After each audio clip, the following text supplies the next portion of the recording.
She stood at the edge of the crowded school hallway, clutching her books, watching lips move in conversations she could not hear. Every day felt like walking into a storm without an umbrella.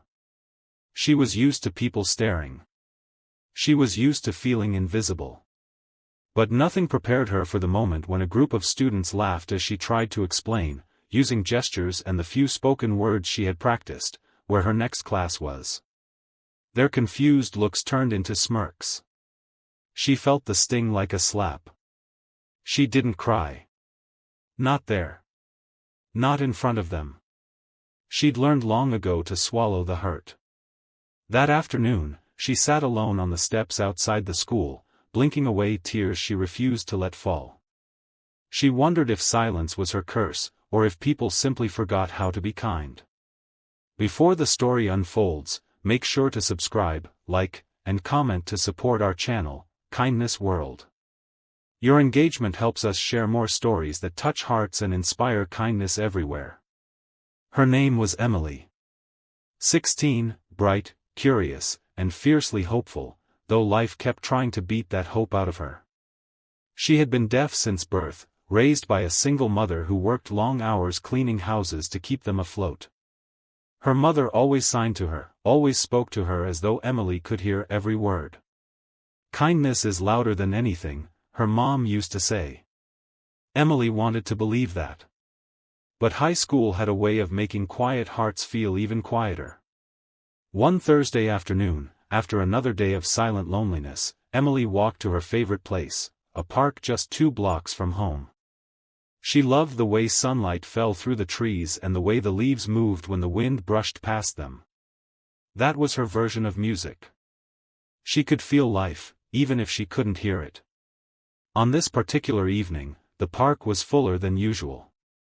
Families picnicked, kids ran around with ice cream dripping down their hands, and dogs chased tennis balls with unrestrained joy. Emily found her usual bench near the small pond. She opened her sketchbook and began drawing. Sketching was her escape. The world made sense when she could put it on paper. As she drew, movement caught her eye.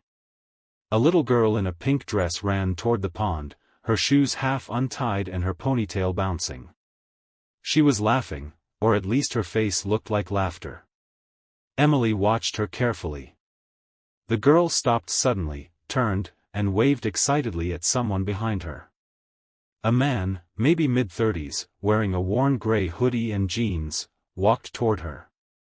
He carried a backpack and a small stuffed animal that looked well-loved. His face was warm, tired in a gentle way, like someone who had seen hard things but still woke up choosing softness. He knelt beside the little girl, tied her shoelace, kissed her forehead, and handed her the stuffed animal. The girl hugged it instantly. Emily smiled without meaning to. Moments like that, pure, simple affection, always made her heart swell. The man noticed her watching and smiled back. Emily quickly looked down at her sketchbook, embarrassed. She didn't want him to think she was staring. She tried focusing on her drawing again, but she felt someone standing close. She looked up. It was the little girl. The girl pointed at the sketchbook with wide, curious eyes and said something Emily couldn't hear. Emily froze. She didn't know what to do. People usually lost interest once they realized she was deaf. But before Emily could attempt to gesture, the man approached. He touched his daughter's shoulder and gently signed something to her. Emily's eyes widened. He was signing. Slowly. Clearly. He asked, "Is it okay if she looks at your drawing?" Emily nodded, her surprise turning into awe. Most people didn't know even a single sign. Yet here he was, speaking her language like it was the most natural thing in the world. The little girl climbed onto the bench beside Emily without hesitation. Emily turned the sketchbook so they could both see. It was a drawing of the pond with ducks gliding lazily across the surface. The girl pointed at a duck and giggled. Emily couldn't hear it, but she could see how her whole face lit up. The man signed again. She loves ducks. She thinks they're funny. Emily laughed silently, her shoulders relaxing for the first time that day. She signed back, "She's very sweet." The man's eyebrows lifted, not in surprise, but in understanding. He signed, "I'm David. This is my daughter, Lily." Emily signed her name in return. David smiled. "It's nice to meet you, Emily." She hadn't heard those words in sign language from anyone besides her mother and a teacher. The kindness hit her like warmth spreading through her chest. Someone had met her where she was, no confusion, no awkward pity, no dramatic apologies, just simple, human connection. Lily tugged on Emily's sleeve and handed her a small yellow flower she must have picked. Emily brought it to her nose instinctively, though she could only imagine the scent. She tucked it into her sketchbook. Lily clapped happily. Then, unexpectedly, Emily felt tears gather in her eyes. She signed quickly, embarrassed. "Sorry. I'm okay." David shook his head gently. "You don't have to apologize for feeling." His signing was slower now, softer. "You're safe to be yourself here." Emily looked at him, trying to blink away her tears. She signed, "People don't usually understand me." David looked at his daughter, who was now gathering small stones to toss into the pond. He signed back, "People didn't understand her either. She didn't talk until she was 4. We learned sign because we wanted her to feel heard, even before she could speak."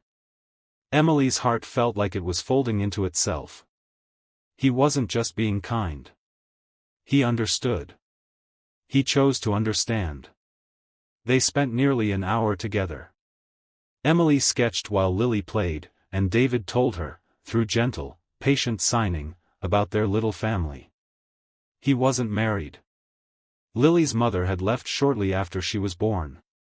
He raised her alone, juggling jobs, learning sign language at night, doing the best he could. Emily shared pieces of her story too.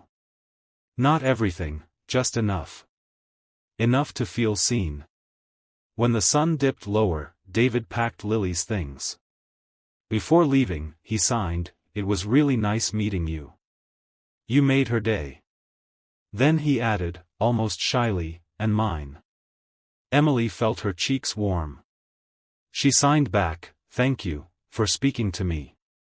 He shook his head kindly. Everyone deserves to be spoken to in their own language. That night, Emily walked home with her sketchbook pressed to her chest, the yellow flower safely tucked inside.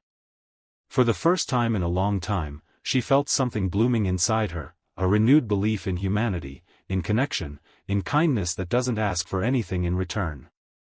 And somehow, the world looked a little brighter. She didn't know if she'd see them again.